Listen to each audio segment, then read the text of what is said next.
So this is Chapter 2, Section 1, using transformations to graph quadratic functions. And this is Lesson 1, Video 2, Reflecting, Stretching, and compressing quadratic functions. So the example says to use the graph of f of x is equal to x squared as a guide, and then describe the transformations, and then graph each function. So again, the first thing that you want to make sure you remember is what the t-chart would look like for the basic function of x squared.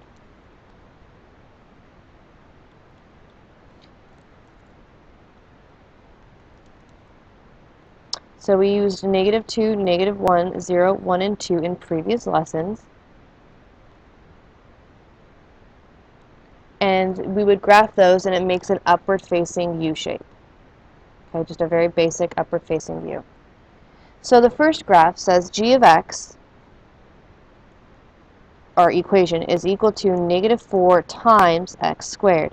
There are two things that you need to become aware of when looking at this equation. The fact that it's a negative number and that it's 4. Beyond that, you need to also recognize that it is being multiplied to the outside of the function.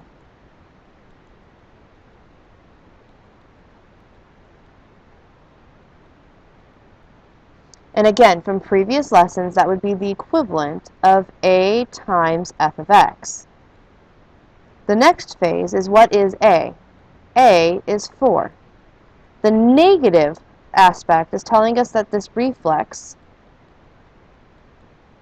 over the x-axis, because when you reflect over the x-axis, it takes positives and turns them negative.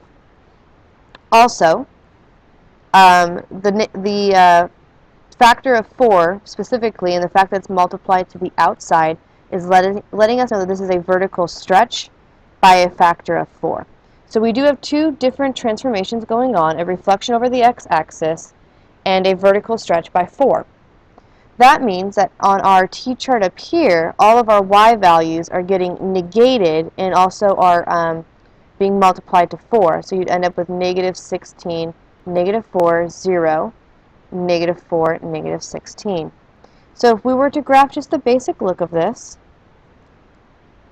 again, making my x and y axes fit my data. Now, we won't be able to graph the -16s. They're a little too far off, but we can graph the rest. The 0 stays in place. The 1 goes down now to -4, and so does positive and -1. And then you just kind of make the best U shape you can get out of that. It's a little hard to do when it's that thin, but, you know, do the best you can. So that would be roughly what the graph would look like for this specific function. Now, the second one has g of x is equal to the quantity of 1/2 times x squared. Now, this time, it's on the inside. So that's going to be f of 1 over b x, which means b is equal to 2 in our case. More specifically, b and 1/2 are reciprocals. So that's a horizontal. B being 2 makes it a stretch because it's greater than 1 by a factor of 2. That should make our graph wider than the original one up here. So if we were to re-look at our t-chart,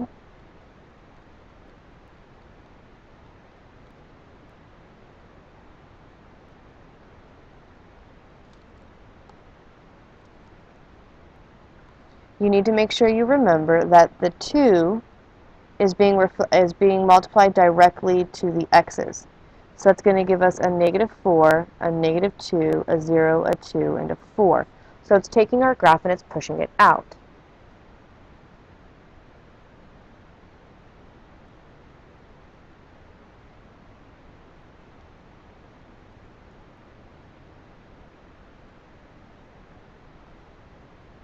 Now, I can't graph a lot of it because of the fact that I have a small graph to work with, so I can only do the first 3 points.